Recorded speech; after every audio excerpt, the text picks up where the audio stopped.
Hello friends, आज हम जिस मूवी के बारे में बात करने जा रहे हैं उस मूवी का नाम है थॉर लव एंड थंडर। ये मूवी थॉर की चौथी फिल्म है। ये मूवी की शुरुआत में हमें दिखाया जाता है गॉर और उसकी बेटी भूखमरी से तड़प रहे हैं और एक वीरान जगह पे हैं जहाँ पे सारे लोग भूखमरी से मर चुके हैं, कोई भी जिंदा नहीं बचा है। गौर अपने गॉड रापू से प्रे करता है और इस हालात से निकलने के लिए बोलता है। कुछ देर में उसकी बेटी मर जाती है और वो उसको दफना कर उसी के कब्र के पास रो रहा होता है। तभी उसे एक आवाज सुनाई देती है कि तुम बहुत दुख दर्द झेल चुके हो, मेरे पास आ जाओ। और वो उस आवाज को फॉलो करके उस दिशा में जाता है और कुछ देर में उसे एक हरा भरा जंगल दिखता है और वो जंगल की तरफ भागता है। वो पहले पानी में डुबकी लगाता है और वो जब आगे बढ़ रहा होता है तभी उसका हाथ एक तलवार पे पड़ता है जिससे उसे चोट लगती है, पर वो घाव अपने आप ही ठीक हो जाता है। वो एकदम से फलों पे टूट पड़ता है। तभी उसका गॉड रापू ये देख के कहता है कि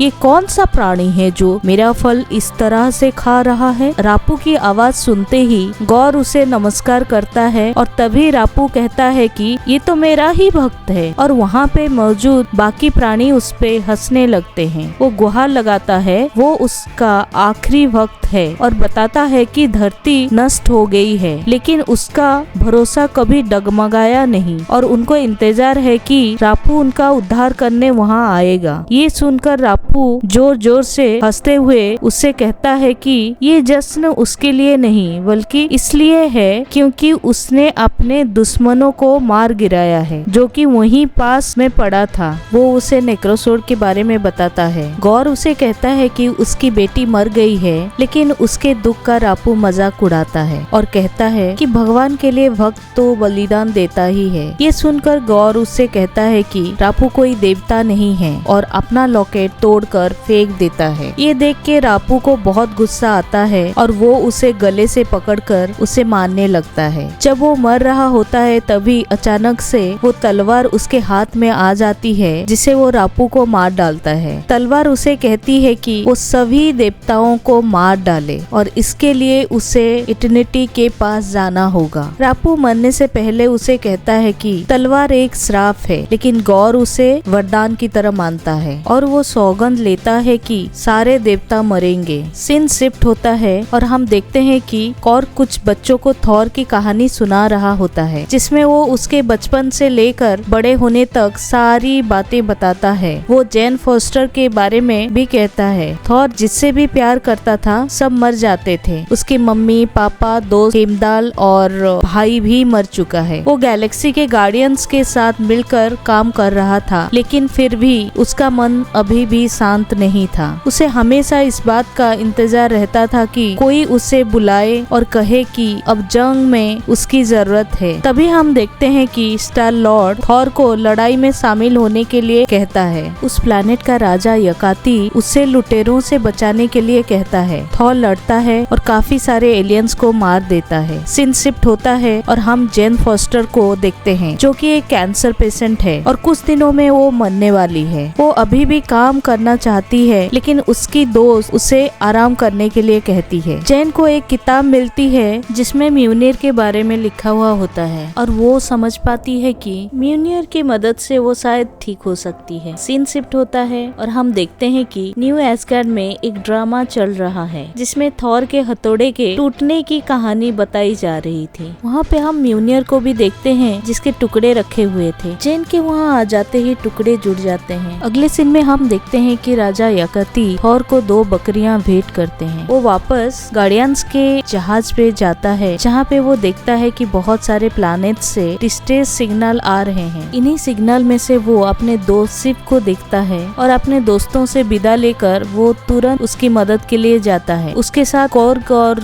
2 बकरियां भी होती हैं। प्लैनेट में जाकर वो देखता है कि शिव के एक हाथ कटा हुआ है और वो मरने वाली होती है। गौर एस्गार्ड पहुंचता है और अपनी तलवार की मदद से बहुत सारे शैतानों को बनाता है और एस्गार्ड पे हमला कर देता है। तभी वहाँ वैल्क्री आती है और थॉर भी आ जाता है। वो देखता है कि कोई सभी शैतानों को मार रहा है, वो भी उसी के हथौड़े से। वो म्यूनिर को बुलाता है पर वो किसी दूसरे योद्धा के पास चला जाता है जो कि थॉर की तरह ही दिख रही थी। वो उसे कहता है वो उसका हथौड़ा है और उसके साथ ही अपना चेहरा दिखाने के लिए कहता है, और ये योद्धा और कोई नहीं जेन ही होती है। फिर बैकग्राउंड में कर्क जेन और थॉर की लव स्टोरी बताता है। थॉर ने म्यूनिर को जेन की रक्षा करने के लिए कहा था। जेन और थॉर ने अपने अपने काम में बिजी होने के कारण ब्रेकअप कर लिया था। वो दोनों फिर से मिलकर बहुत खुश होते हैं और तभी थॉर की नजर गौर पे पड़ती है। दोनों के बीच काफी लड़ाई होती है और गौर स्टॉर्मब्रेकर को छीनने की कोशिश करता है, लेकिन गौर कमजोर पड़ जाता है और वो वहाँ से भाग जाता है। फिर हम देखते हैं कि गौर सभी बच्चों को लेकर भाग गया है। थॉर म्यूनिर को अपने पास बुलाता है, लेकिन स्टॉर्मब्रेकर उसके पास आ जाता है। थॉर सबको हौसला देता है और उनसे वादा करता है कि वो उन बच्चों को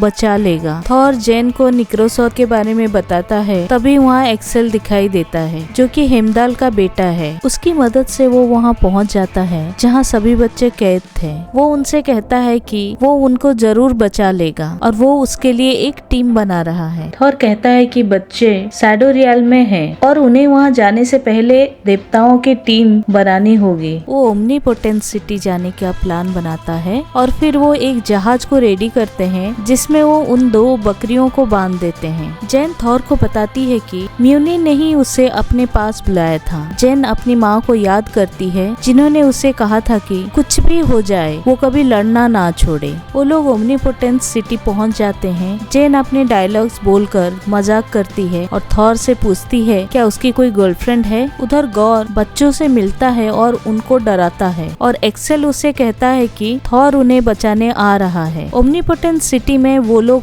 फीलिंग्स के देवता के कपड़े पहनकर जाते हैं। वहाँ जिउस की एंट्री धमाकेदार स्टाइल में होती है जिसे देखकर थॉर बहुत खुश हो जाता है। वैल्क्री कहती है कि जिउस उनकी कोई मदद नहीं करेगा, जो जिउस सुन लेता है और थॉर को अपनी बात स्टेज पे आकर कहने के लिए बोलता है। थॉर सभी को गॉड बुचर के बारे में बताता है और जिउस की मदद मांगता है। इस बात पर जिउस गुस्सा होकर उसके कपड़े उतार देता है। जिउस उसके साथियों को बुलाता है और वो खुद ही बाहर आ जाते हैं। जिउस किसी भी तरह से मदद करने से मना कर देता है और उनके बीच काफी कहासुनी होती है। जिउस को नेक्रोसोर के बारे में पता था। थॉर उसे थंडरबोल्ट मांगता है, लेकिन जिउस मना कर देता है और थॉर से कहता है कि गौर कभी भी इटर्निटी के पास नहीं पहुंच सकता है। वो थॉर को वहाँ पे कैद करने का आदेश देता है और इस पर वो लोग बहुत लड़ाई करते हैं और इस बीच क्रोक का बॉडी पूरी तरह से टूट जाता है, लेकिन वैल्क्री उसके सर को बचा लेती है। कर्क बकरियों को बुलाता है और वो सब थंडरबोल्ट को लेकर वहाँ से निकल जाते हैं। थॉर ये सारा किस्सा बच्चों को बताता है और कहता है वो उन्हें बचाने के लिए आ रहे हैं। वो लोग शैडो रियल्म के लिए निकल जाते हैं। रास्ते में थॉर और जेन के बीच में काफी बातें होती हैं। वो शैडो रियल्म में पहुंच जाते हैं और सब कुछ अचानक से ब्लैक एंड व्हाइट हो जाता है। वो उस जगह पर जाते हैं पर वहाँ कुछ भी नहीं मिलता। जेन वहाँ कुछ तस्वीरों को देखती है